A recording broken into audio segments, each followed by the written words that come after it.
The Gospel according to Luke, chapter 24. On the first day of the week, very early in the morning, the women took the spices they had prepared and went to the tomb. They found the stone rolled away from the tomb, but when they entered, they did not find the body of the Lord Jesus. While they were wondering about this, suddenly two men in clothes that gleamed like lightning stood beside them. In their fright, the women bowed down with their faces to the ground, but the men said to them, "Why do you look for the living among the dead? He is not here, he has risen. Remember how he told you while he was still with you in Galilee. The Son of Man must be delivered over to the hands of sinners, be crucified, and on the third day be raised again." Then they remembered his words. When they came back from the tomb, they told all these things to the 11 and to all the others. It was Mary Magdalene, Joanna, Mary the mother of James, and the others with them, who told this to the apostles. But they did not believe the woman, because their words seemed to them like nonsense. Peter, however, got up and ran to the tomb.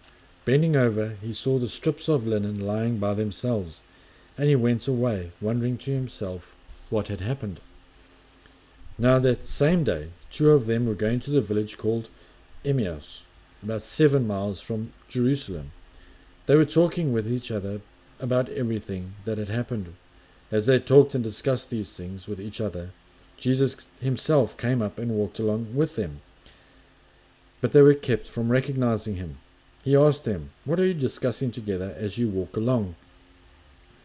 They stood still, their faces downcast. One of them, named Cleopas, asked him, "Are you the only one visiting Jerusalem who does not know the things that have happened there in these days?"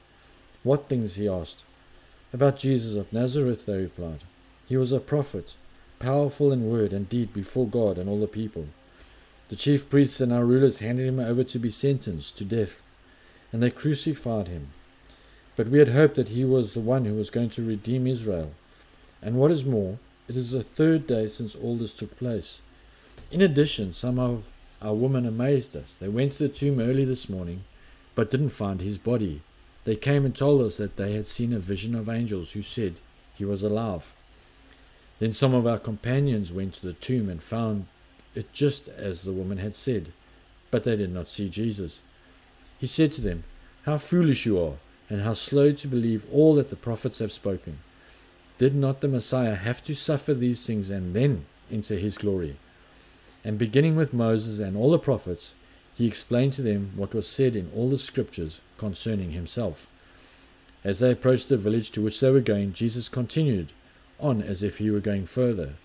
But they urged him strongly, "Stay with us, for it is nearly evening, the day is almost over." So he went in to stay with them. When he was at the table with them, he took bread, gave thanks, broke it, and began to give it to them. Then their eyes were opened and they recognized him,